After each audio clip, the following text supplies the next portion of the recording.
Hey everybody, Greg Harrelson here with Century 21 The Harrelson Group with my co-host Abe Safa, also with Century 21 The Harrelson Group, coming at you again live from Myrtle Beach Real Estate TV. And as always, Abe, I know you're like me, we kind of look forward to these broadcasts and sharing this information. So has it been a good week for you so far? It has. It's just been nonstop, been busy, but good. It's exhausting, right? I mean, it seems like I'm more tired after a week's worth of work in real estate. I'm more tired than I have been in quite a long time. And I don't think it's only because of old age. I think it's actually just because of how hard we're having to work right now. Yeah, it's exhausting in a good way. Yeah. Good. And, we're going to take things a little different, take a little different approach today. For those of you that tune in and watch us often, we've been giving you a lot of market stats. We're constantly really judging the supply and the demand in condos, oceanfront condos, regular condos, residential, as well as land. So we kind of look at the supply and demand, see how that's going in each one of those categories. And for the most part, Abe, I think everything's about the same. It's a pretty flat market right now in respects to inventory to pending ratios. Is that correct? That is correct. So, I mean, we're showing the same numbers, almost identical numbers week after week. So that tells us that the market's been pretty consistent. We got to be careful with the word flat. Sometimes people think that as meaning that it's not a good market. Being flat in the situation we're right now is actually really good for sellers, at least. Yeah, and I think maybe stable, or it's kind of consistent. It's consistent. I think that's a much better word. Thank you for bringing that up. Consistent at a high level. Yes. Yeah, still in the favor of the sellers. It's still an extreme seller's market in pretty much every category. Where when we're consumers, property owners are hiring us, we're putting their properties on the market, we're getting them sold pretty fast, and I think the sellers are happy with the speed, but I think they're much more happier with the prices that we're getting them. And again, that's a combination between a good market and a good marketing strategy. No question. And sellers are not having to budge much on their asking price right now with the way the market is. Yeah. And that takes me to a conversation I just want to share with everybody. And before we get into numbers, so we're going to give you some great market stats, but we're going to look at a few different things and talk about that. But before we do that, you just said, you made the comment, Abe, that sellers are not having to budge too much, and I was talking to some real estate agents over the last couple of days, and they were telling me that they're experiencing some additional fall throughs, that they have a bunch of properties under contract, whether they're representing a seller or representing a buyer. And some things occurred, not because of financing, but some things occurred and maybe showed up on home inspection, and the buyers just kind of threw their hands up and walked away. And this is not like one or two times. I've heard this from multiple agents around the market, that fall throughs increase. So I put some really good thought to it. And I'm like, well, gosh, what is causing additional fall throughs right now? Because the market's pretty good. Interest rates are good. Most buyers are pre-qualified when they do go under contract, or if they're surely better be qualified within a couple days after they go under contract at a minimum. So I started looking at and investigating, and the conclusion that I come up with is this. It has been such an extreme seller's market that the buyers are kind of feeling like they're getting beat up. They're looking at properties, they're about ready to make an offer on a property, and then we have to call the buyer and tell them, hey, look, there's two more offers on the property. So just so you know, you're now in a highest and best, you're in a bidding war. And so it's like the person finds the home that they want, they make an offer, and then in the middle of negotiations, their offer is rejected, and now they're in a bidding war and they're having to pay full price. Then we've got situations where there's been many times where we're selling properties for over full price. And then there's times where buyers are coming in, they're paying full price or a little bit more, and then they ask if they can get a little bit of closing cost concessions or repair concessions, and the sellers are saying no. And the sellers should be saying no. I get it, because it's a seller's market. They have control right now. They have the advantage because there's no inventory.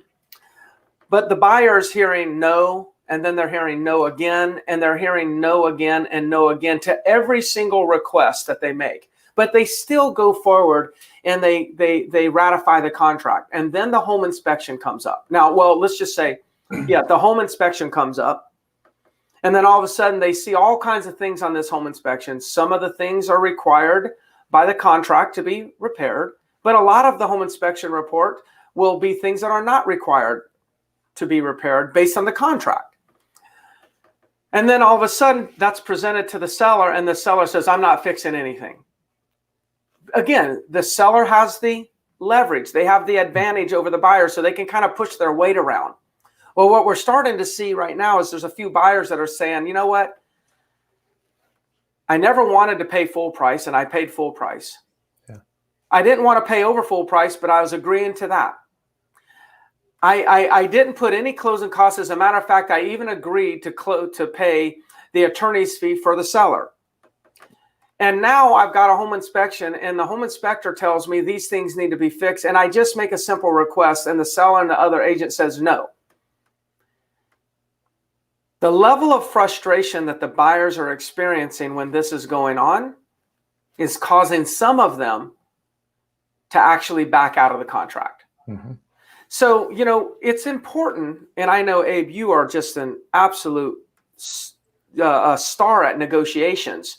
And I think you would agree. At some point, we've got to let the buyer win something. Okay. And that's not a big financial concession.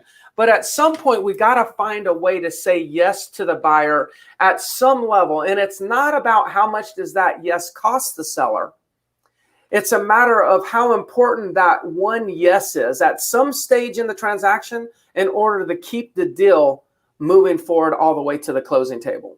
So I just wanted to share that information out there. And my little tip is, while we're negotiating, if we can find a way to say yes without it costing us money or costing us very little money, it probably will make a big difference as to whether or not the transaction closes if there's ever some sort of rocky road down in the future. Yeah, that's a great point. And that's why it's important the agent stay in tune through the whole process and talk with the buyer's agent and make sure that at least, you know, when I'm representing a seller, I always want to give the feeling to the buyer's agent and to the buyer that, hey, we're doing everything on our part to make this deal work, that we're not squeezing them. Yeah. You know, yes. You know, just still looking out for the best interest of my client, of course. But, you know, you don't have to win every single battle to win the war. It's okay to give up on a couple of concessions. Yeah. And sometimes, you know, some of the battles that we give up on and let them win, you know, a good negotiator will know, hey, let's let them win on this one because this one's only $300. Yeah. But a lot of times to them, it's not about the $300. It's about, okay, finally we said yes to them. Because after somebody hears no, it gets a little frustrating. It doesn't feel good. And we sometimes need to let them feel good about something, but let's be strategic and make sure that it doesn't cause our sellers to lose money. That's the key. I mean, I'm representing that seller in that scenario. But I also want to make sure I get the thing closed, you know. So good. Well, I wanted to share that, but you know, you've got some different numbers, Abe, that you're going to share today and we're going to talk about. So let's, I'm excited about seeing what you come up with this time. Yes. I mean, today I decided instead of going over the same numbers week after week, as we've been doing that, and the numbers, I looked at them again. I was like, God, they don't look any different than last week. So yeah, I'm going to take a different approach this time around. We're diving a little bit deeper into the numbers, and I'm going to show some graphs here. So bear with me for 1 second. Let me pull this up. So a couple of things I want to look over. Okay, so right now, let me show you what I'm looking at here. This here is called InfoSpark, so the market stats. So this is the back end of our MLS. We're able to go into this and actually look at that data. What I typically like to do is I typically want to see, I want to go back in history as far as back as I can. So I want to go to max and I want to look at a monthly data point. Okay, so here what we're looking at is single family home, all construction types, so new construction and resales. And this is, we're looking at closed sales. So this is all homes across the board in our market. If you look at the number of transactions closed for the month of September, we were up 22.2% over last September. So there was 1,704 homes that closed in the month of September over last year. Okay, so no surprise there. We know it's been a good market. We know homes are selling. Okay, but once we dive a little bit deeper, I'm going to show you some things that are really interesting, or at least I felt like were really interesting. So let's look at previously owned homes. The same data point, same everything. When we look at homes that are resales, look at the gap there. So 33, almost a 33% increase over last year. So that's what we've been talking about, Greg, you and I, the last couple of months, last few months, really, how inventory is just getting tighter and tighter. Okay, there's more buyers out there looking. There's more resale homes that are selling. So 32% higher, more closed sales over last year. But check this out. So when you look at the month supply, okay, for previously owned homes, that number is 3.4 right now. So that means there's only a 3.4 month supply. Well, I'm sorry, that's all properties. Let's look at homes. Let me filter that out. Okay, 2.6 month supply. So right now, if you take all the resale homes that are on the market right now, there's only 2.6 months supply. Well, what that means out there is if we took, the market took no more listings, no more homes hit the market, we would be completely out of inventory in 2.6 months. So that is an insanely low number for this market. We've always hovered somewhere around this range here, the 6 to 7% range is where we spend most of our times. That's a neutral market. So anything above a 6 month supply becomes a buyer's market. It means there's a lot of inventory out there. Anything below the 6 month supply usually turns into a seller's market. So when you get a 2.6, that's an extreme seller's market when it comes to resales on single family homes. So now this chart goes all the way back to January of 2006, Greg. So let's look and see the last time it was at this level. We've got to go all the way back to, keep going, right there. So August of 2006. Yeah. 14 years ago, we were at a 2.5 month supply in resale homes. So, I mean, as you all remember, back then, the market was going crazy. There was more hype back then, right? Because it seemed like, banks were giving money like crazy. Right now, it's not quite that nuts, but it is almost as high when it comes to demand for single family home. Yeah. Any thoughts on that? Yeah, I mean, it's incredible. You know, one thought is this is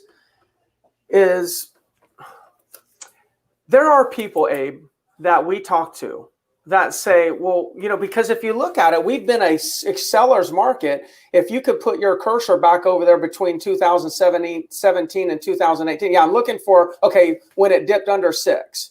Right there. So we've been a seller's market since July 2017. Now we're a much more extreme seller's market today, but I just wonder, there are people out there that are going to watch this and they're going to say, well, gosh, it doesn't feel like it's a seller's market to me because I paid $400,000 for it and I still can only get $389,000.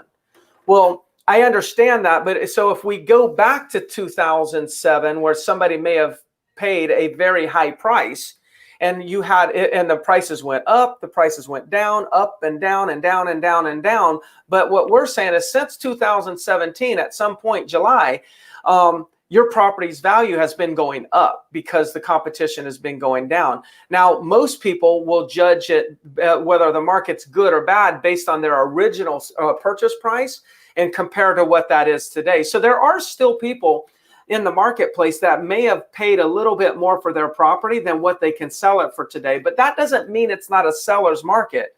It just means that you probably bought at an extreme high point of the market back then, and the market took a dramatic dip. And then it's sometimes it's unreasonable to think that we can recover all of the losses when we go back 10, 12, 13 years ago. So just something to mention, but we have been in a seller's market since July 2017, at least in the area of residential homes. That's fascinating. I'm so glad you brought that up, Greg, because that's my next data point I want to look at. So take a look at this chart. This is the sales price for single family homes, resale only, in the entire market. Look at what's happened since May. This is the median sales price in the entire market. So we're up to 272. Median sales price in May was 227. Right now, median sales price is 272. So that's higher than any point ever. So even back at the height of the market, it was only 243. Now, this doesn't mean that every single home in the entire market has gone back up and passed the highest point in 2006, but overall, as a market, we're past that. Now, there are select communities that are lagging behind the rest of the market, and there's a lot of different reasons. We can get into that at another time. Not every single community has bounced back, but the overall majority, when you look at the overall market, we have bounced back as far as price and surpassed it. So that's the median. Now, when we look at the average is 351. You go back to the highest point ever was 340. So even the average shows that we're beyond what it was. And this is, again, I want to be clear, this is only single family homes that are resales. Condos, a completely different story. New construction, we can look at real quick. So new construction, it's still lagging. But resale extremely strong right now. Yeah, extremely strong. Yeah, those are just incredible numbers. Incredible numbers. Now, I will say this: as I was talking to some agents, and they were talking about their frustrations with a few other transactions falling through. Another area that they said that they're having a hard time keeping transactions together right now is appraisals. So, for instance, one of them told me that they actually contracted on a property. They were representing a buyer, contracted on a property, and the appraisal came in $34,000 below the contracted price. Now, if it comes in $5,000 below, it's very common that we can get the buyer to pay a little bit more money. Maybe the seller comes down a couple thousand, and the buyer comes up a few $1,000s, and next thing you know, it moves forward. But when there's a $34,000 discrepancy from the contract price to the appraisal, that's kind of tough to recover. I don't think anybody literally wants to pay $34,000 more. So that transaction was to fall through. So when you look at that little, where we are right now at the height, and then right there at the, we're talking about the last little, that point there, that low point of May, and then the height, where are we at the height there? Yeah, right here. That's today. Okay, so that was such a dramatic increase in a short period of time. The appraisals haven't had time to catch up. Yeah, that's a great point. The appraisal, so we're going to see more fall throughs, and are experiencing more fall throughs, where we have a willing buyer and we have a willing seller, but we have an unwilling bank because the appraisal just doesn't come through. Right. So that right there, just know that those things are happening in the marketplace. Is that something alarming? No, I'm just sharing with you as a matter of fact that does happen, and these are the things that Abe and I have to navigate through. We have to figure out how are we going to negotiate these transactions. How are we going to communicate with appraisers and banks and buyers and sellers in order to keep things together? That's part of the value that we bring. Yeah, and this is the kind of data that we share with the appraisers, right? Yeah. Because I've probably had more properties this year that didn't appraise than I think I've had the last 5 years combined. And part of that is the issue that you just mentioned. The appraisers haven't caught up with what's happening with the buyer demand out there. Another part of it is I'm really trying to stretch the price for my sellers out there. I know inventory is tight. I feel like we can get a higher price than we have in the past. Absolutely. I mean, that's our fiduciary. One of our fiduciary duties is when we're hired, we're going to battle for you. we're wanting to get you the most price. We're not looking at the comps. We're looking at, okay, well, if inventory is that tight and we know what the buyer demand out there is, it's really high, then why not try to stretch the envelope and get more money? Absolutely. Good. What else do you have? So let's look at the days on the market. So single family home previously owned, we're down to 77 days on the market. That's the median. So I'm going to show you something really interesting after this. So median is 77 days. So look at back after the crash, look where we were. We were at 165 days, and it's getting better and better through time. That's the median, 77 days. Look at what happens with the average. Average is 115 days. So what that means is this, and then some people call and like, Abe, I've got my home, or I had my home in the market and it didn't sell. How in the world did it not sell in this market? Not every single home is selling. Yeah. So what we're seeing right now is the homes that hit the market, all new inventory that hits the market is getting attention instantly. Like if you're not on the contract in the first 14 days, the market's clearly telling you that they feel like you're overpriced. So what ends up happening is you've got homes that are just sitting out there that are not selling. And then all the good inventory, what I mean by good inventory, it's a good quality home, it's priced right. Those are selling quickly. So there's a pretty big gap between the good homes and then the homes just kind of sitting there right now. I thought that was interesting to look at as well. Yeah, I think that's very important. Very important. So when you do put a property on the market, if you understand this data, then as a real estate professional, one of the things that we're going to do is we're going to make sure that we put on a full court press. When we put it on the market and we launch it, not only do we launch it to the MLS, but we want to make sure if we're advertising, if we're doing open houses, whatever we may be doing, we do it all right there, right at the beginning, and just launch it in the biggest fashion we can. Get as much attention as we can as early as we can, because if that days on the market ends up going above 90, then you start to see that the attention, the traffic, the views that you start getting on that property will dramatically decrease. Now, it doesn't mean it won't sell. It just means that from statistically speaking, it's probably going to sell in the first, I'm going to say 60 days or less. We could probably look at it and say 14 days, 21 days, but let's just use 60 days. 77 days is what we could probably say. 70 days or less, which is the median or less. That's really where your biggest shot of selling is. Absolutely. So an agent doesn't need to, like, if you're going to make adjustments and try to do something different, don't wait until 100 days to make a change of some sort. Make the changes earlier on in the process while you still have a lot of attention. Absolutely. And I'm really focusing all our time on single family home resales, because that seems to be the hottest part of the market. So let's dive into one more number or two more numbers. Showings to pending. Right now it's taking about 12 showings on average to get a pending for single family resale homes. So that number, it gets a little better, then it goes up. It's kind of fluctuating around, but this is what's interesting. This is the number of showings per listing, up almost 60% compared to last year. So what that is a clear indicator of how much demand there is out there and how many buyers are in the market right now looking. So they're coming in here and they're looking at property. They're looking at all property. They're looking at the ones that they love, and those are selling quickly. Even the ones that are on the market that are just sitting there, they're starting to see a lot more attention now than they have in the past. So that number is up a good bit, which is a good indicator of how much demand is out there and how many buyers are here looking. Yeah. So, I mean, you got low supply and lots of buyers. That's going to influence that number. Yeah, absolutely. That's good. All right. Well, that's all I wanted to show. Anything else you want to see while we're in here?